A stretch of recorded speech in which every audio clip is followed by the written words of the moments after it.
ಶಾಸ್ತ್ರಿಗಳೇ, ಇನ್ನುಳಿದ ರಾಶಿಯನ್ನು ನಮ್ಮ ವೀಕ್ಷಕರಿಗೆ ತಿಳಿಸ್ಕೊಡೋದಾದರೆ? ಸಿಂಹರಾಶಿಯವರಿಗೆ ನಿಮ್ಮ ರಾಶಿಯಿಂದ ಕರ್ಮಸ್ಥಾನಕ್ಕೆ 10ನೇ ಮನೆಗೆ ಬರ್ತಾ ಇದ್ದಾನೆ ಗುರು. ಸ್ವಾಚಾರ ಸುಯಶ ಅತಿಧನಿ ನಭಸ್ಯ ಅತಿಧನಿ ಜೀವೇ ಮಹೇಶ ಪ್ರಿಯ ಅಂತ ಹೇಳುತ್ತೆ. ಎಷ್ಟು ಚೆನ್ನಾಗಿದೆ ನೋಡಿ. 10ನೇ ಮನೆ ಅನ್ನೋಕ್ಕಂತಹ ಕರ್ಮಸ್ಥಾನ, ವೃತ್ತಿಸ್ಥಾನ.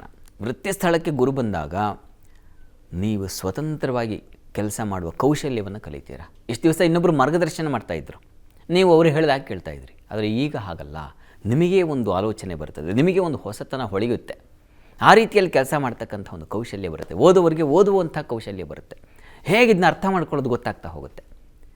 ಮನೆಯಲ್ಲಿ ಗೃಹಿಣಿಯರಾಗಿರ್ತೀರ, ಹೆಣ್ಮಕ್ಳು ಮನೆಯಲ್ಲಿ ಇಷ್ಟು ದಿವಸ ಅತ್ತೆಯವರು ಮತ್ತೊಬ್ಬರು ಇನ್ನೊಬ್ಬರು ಯಾರೋ ಮಾರ್ಗದರ್ಶನ. ಈಗ ಹಾಗಲ್ಲ, ಅವ್ರಿಗೂ ನೀವು ಪಾಠ ಹೇಳ್ಕೊಡ್ತೀರ. ಇಲ್ಲ, ಇಷ್ಟು ದಿವಸ ಮಾಡಿ ತಪ್ಪು, ಹೀಗಾದರೆ ಸರಿ, ಆ ಥರದ್ದೊಂದು. ಮತ್ತು ಮಹೇಶ ಪ್ರಿಯ ನಭಸ್ಯ ಅತಿಧನಿ ಅಂತ ಹೇಳಿದೆ. 10ನೇ ಮನೆಯಲ್ಲಿ ಗುರು ಇದ್ದರೆ ಅತಿ ಧನಿಕರಾಗ್ತಾರೆ ಅಂತ, ಧನವಂತರಾಗ್ತಾರೆ ಅಂತ. ನೀವು ಮಾಡಿದಂಥ ಕೆಲಸಕ್ಕೆ ಒಳ್ಳೆಯ ಸಂಭಾವನೆಯೂ ಬರುತ್ತದೆ. ಗುರುತಿಸ್ತಾರೆ, ಶಾಲು ಹೊದಿಸಿ ಸನ್ಮಾನಿಸ್ತಾರೆ, ಗೌರವಿಸ್ತಾರೆ. ಈ ಥರದ್ದೆಲ್ಲ ಶುಭ ಕಾರ್ಯಗಳನ್ನು, ಶುಭ ಫಲವನ್ನು ಗುರು ತಂದು ಕೊಡ್ತಾನೆ ನಿಮಗೆ.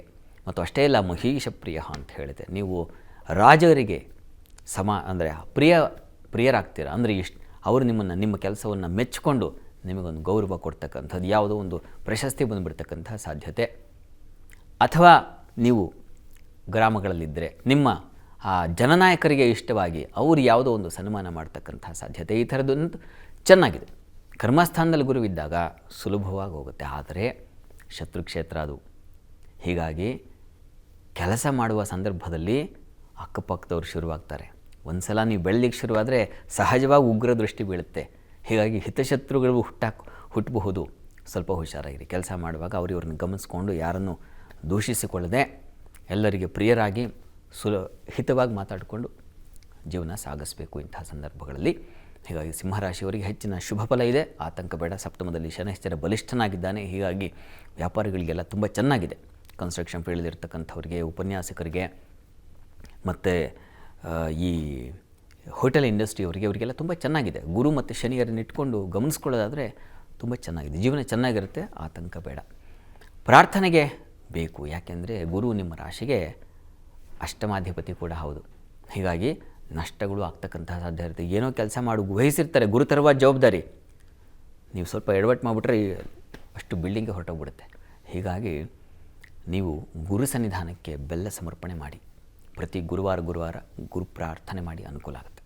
ಕನ್ಯಾ ರಾಶಿಯವರಿಗೆ ಇಷ್ಟು ದಿವಸ ಬಹಳ ಸಂಕಟದಲ್ಲಿದ್ದರೆ ಈ ಹೊತ್ತಿನಿಂದ ನೋಡಿ ಬಂಗಾರದ ದಾರಿ ಶುರುವಾಗಿದೆ ನಿಮಗೆ. ಖ್ಯಾತ ಸಚಿವ ಅಂತ ಹೇಳುತ್ತೆ. ಸಾಕ್ಷಾತ್ ಸಚಿವರೇ ಆಗಿಬಿಡ್ತೀರ ನೀವು. ನಿಮ್ಮ ಕೆಲಸದ ಮಟ್ಟಿಗೆ, ನಿಮ್ಮ ಕಾರ್ಯಗಳಲ್ಲಿ, ಮನೆಯಿಂದ ಹಿಡಿದು ಅಧಿಕಾರದವರೆಗೆ ನೀವು ಎಲ್ಲಿ ಕೆಲಸ ಮಾಡ್ತಾಯಿದ್ರೋ ಅಲ್ಲಿ ನಿಮಗೆ ಖ್ಯಾತಿ ಸಿಕ್ಬಿಡುತ್ತೆ, ಸನ್ಮಾನಗಳು ಸಿಗುತ್ತೆ, ಪ್ರಶಂಸೆಗಳು ಸಿಗುತ್ತೆ. ಮನೆಯಲ್ಲಿ ಮಂಗಳ ಕಾರ್ಯಗಳು ನೆರವೇರುತ್ತೆ, ಶುಭ ಕಾರ್ಯಗಳಿಗೆ ಚಾಲನೆ ಸಿಗುತ್ತೆ. ನಿಮ್ಮ ಮನಸ್ಸು ಕೂಡ ಮಂಗಲವಾಗುತ್ತೆ. ಇಷ್ಟೆಲ್ಲ ಆಗ್ತಾಯಿದ್ರೆ ಮನಸ್ಸಿಗೆ ಏನಾಗಿರುತ್ತೆ? ಹಿತವೇ ಆಗಿರುತ್ತಲ್ವ. ಹಾಗಾಗಿ ತುಂಬ ಚೆನ್ನಾಗಿದೆ. ಭಾಗ್ಯಕ್ಕೆ ಬರ್ತಾ ಇರತಕ್ಕಂಥ ಗುರು ಭಾಗ್ಯೋದಯವನ್ನು ಮಾಡ್ತಾನೆ. ನಿಮ್ಮ ಜೀವನದಲ್ಲಿ ಹೊಸ ದಾರಿಯನ್ನು ಕಂಡುಕೊಳ್ತೀರಾ, ಹೊಸ ಅವಕಾಶಗಳು ಸಿಗ್ತಾ ಹೋಗುತ್ತೆ. ಅಷ್ಟೇ ಅಲ್ಲ, ಮನೆ ನಿರ್ಮಾಣ, ವಾಹನ ಖರೀದಿ, ಮಿತ್ರರು, ಬಂಧುಗಳು, ಇವರ ಜೊತೆಗಿನ ಒಡನಾಟ, ಇವೆಲ್ಲ ಲಾಭ ಇದೆ. ಒಂದಲ್ಲ ಒಂದು ರೀತಿಯಲ್ಲಿ ಅನುಕೂಲಗಳಾಗ್ತಾ ಹೋಗ್ತಕ್ಕಂಥ ಸಾಧ್ಯತೆ ಇದೆ. ಹೀಗಾಗಿ ಇಷ್ಟು ದಿವಸ ಕಷ್ಟದಲ್ಲಿ, ನಷ್ಟದಲ್ಲಿ ಇದ್ರಲ್ವ ನೀವು, ಅದರಿಂದ ಬಿಡುಗಡೆಯಾಗ್ತಕ್ಕಂಥ ಮಹಾ ಬಿಡುಗಡೆ ಭಾಗ್ಯ, ಆ ಥರದ್ದೊಂದು ಈ ಹೊತ್ತಿನಿಂದ ಶುಭ ಫಲ ಇದೆ. ಹೀಗಾಗಿ ಕೇವಲ ಗುರುವಿನ ಫಲ ಇದು ನಾನು ಹೇಳ್ತಾ ಇರ್ತಕ್ಕಂಥದ್ದು. ಹಾಗಂತ ನೀವು ಮೈ ಮರಿಬಾರ್ದು. ರಾಹು, ಕೇತು ಜನ್ಮದಲ್ಲಿರ್ತಕ್ಕಂಥ ಇವುಗಳ ಬಗ್ಗೆಯೂ ಎಚ್ಚರಿಕೆ ಬೇಕು.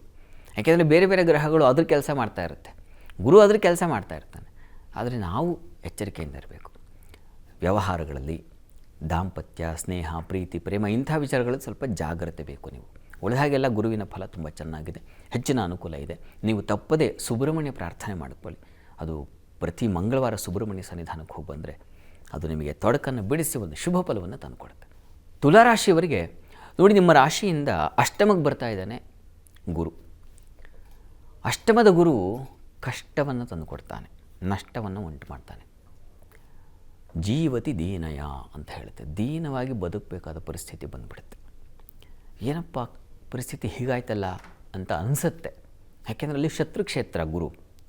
ಹೀಗಾಗಿ ಆತ ಆರೋಗ್ಯವನ್ನು ಹಾಳು ಮಾಡ್ತಾನೆ, ಬೌದ್ಧಿಕ ಆಲೋಚನಾ ಶಕ್ತಿಯನ್ನು ಕಳ್ಕೊಳ್ಳುವ ಸಾಧ್ಯತೆ ಹೆಚ್ಚಾಗಿದೆ. ಗಮನ ಇರಬೇಕು. ಮತ್ತು ಚರ್ಚೆಗಳಲ್ಲಿ, ವಾದಗಳಲ್ಲಿ ವೃಥಾ ಸೋಲು ಉಂಟಾಗೋದು, ಯಾವುದಾದ್ರು ಶೇರ್ಸು ಇತ್ಯಾದಿಗಳಲ್ಲಿ ನಷ್ಟವನ್ನು ಅನುಭವಿಸ್ತಕ್ಕಂಥ ಸಾಧ್ಯತೆ, ಕ್ಲಿಷ್ಟ ಸಂದರ್ಭಗಳು, ಕಠಿಣವಾದ ಸಂದರ್ಭಗಳನ್ನು ಎದುರಿಸಬೇಕಾದ ಒಂದು ಪರಿಸ್ಥಿತಿ ನಿರ್ಮಾಣವಾಗುತ್ತೆ.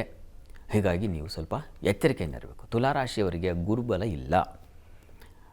ಏನಪ್ಪ ಅಂತಂದರೆ ನಿಮ್ಮ ರಾಶ್ಯಾಧಿಪತಿ ರವಿ, ಬುಧ ಇವರೆಲ್ಲರ ಸಂಚಾರ ಚೆನ್ನಾಗಿದೆಯಲ್ಲ, ಚೆನ್ನಾಗಿರ್ತದಲ್ಲ, ಆ ಸಂದರ್ಭದಲ್ಲಿ ನಿಮಗೆ ಸೌಖ್ಯತೆ ಇರುತ್ತೆ. ಇದು ಕೇವಲ ಗುರುವಿನ ಫಲ ಅಷ್ಟೇ. ಹೀಗಾಗಿ ಕಂಗಾಲಾಗಬೇಡಿ, ಏನು ಈ ವರ್ಷ ಮುಗಿದೋಯ್ತ ಕತೆ ಅಂತ ಅಂದ್ಕೊಳ್ಬಾರ್ದು. ಇದು ಕೇವಲ ಗುರು ಪರಿವರ್ತನೆ ಅಲ್ವಾ, ಹಾಗಾಗಿ ಗುರುವಿನ ಒಂದು ಫಲವನ್ನು ಅಷ್ಟೇ ಹೇಳ್ತಾ ಇದ್ದೀನಿ ನಾನು. ಅಷ್ಟಮಕ್ಕೆ ಹೋದಾಗ ಸಹಜವಾಗಿ ದುಸ್ಥಾನ ಅದು. ಹೀಗಾಗಿ ದುಸ್ಥಾನದಲ್ಲಿ ನಷ್ಟ ಹೆಚ್ಚಾಗುತ್ತೆ, ಅಳು ಬರುತ್ತೆ, ಕಣ್ಣೀರು. ಹೀಗಾಗಿ ಸ್ವಲ್ಪ ಜಾಗ್ರತೆ ಇರಬೇಕು. ತಪ್ಪದೆ ನೀವು ಗುರುಚರಿತ್ರೆ ಪಾರಾಯಣ ಮಾಡಿ. ಗುರು ಸನ್ನಿಧಾನದಲ್ಲಿ ನೀವು ಅಲ್ಲಿ ಗುರು ಸೇವೆಯನ್ನು ಮಾಡಿ, ಗುರುಚರಿತ್ರೆ ಪಾರಾಯಣ ಮಾಡಿದ್ರೆ ಎಲ್ಲ ಕಷ್ಟ ಬಿಡುಗಡೆಯಾಗುತ್ತೆ, ಒಳ್ಳೆಯವರ ಮಾರ್ಗದರ್ಶನ ಸಿಗುತ್ತೆ, ಆಗ ಬದುಕು ಸರಿ ಹೋಗುತ್ತೆ. ಹೀಗಾಗಿ ಯೋಚನೆ ಬೇಡ, ಧೈರ್ಯವಾಗಿರಿ. ನಾವು ಮ್ಯಾಥಮೆಟಿಕ್ಸ್ ಎಕ್ಸಾಮ್ ಇದ್ದಿದ್ದ ದಿವಸ ಹೆಚ್ಚು ನಾವು ಶ್ರಮ ತಗೊಳ್ತೀವಿ, ಹೆಚ್ಚು ಕಾನ್ಸಂಟ್ರೇಟ್ ಮಾಡ್ತೀವಿ. ಹಾಗೆ ಗುರು ಶ್ರಮದಲ್ಲಿದ್ದಾಗ, ಗುರು ದುಸ್ಥಾನದಲ್ಲಿದ್ದಾಗ ಮೈಯೆಲ್ಲ ಕಣ್ಣಾಗಿರಬೇಕು, ಎಚ್ಚರವಾಗಿರಬೇಕು, ಯಾವುದು ತಪ್ಪು ಮಾಡಬಾರ್ದು. ತಪ್ಪು ಮಾಡಿದ್ರೆ ದೊಡ್ಡ ಲಾಸ್ ಆಗಿಬಿಡುತ್ತೆ. ಹೀಗಾಗಿ ಸ್ವಲ್ಪ ಎಚ್ಚರಿಕೆಯಿಂದ ಇರಬೇಕು ಅಷ್ಟೇ.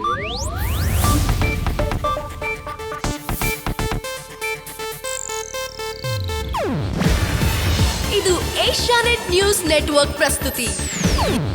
ನೀವು ನೋಡ್ತಿದ್ದೀರಾ ಏಷ್ಯಾನೆಟ್ ಸುವರ್ಣ ನ್ಯೂಸ್.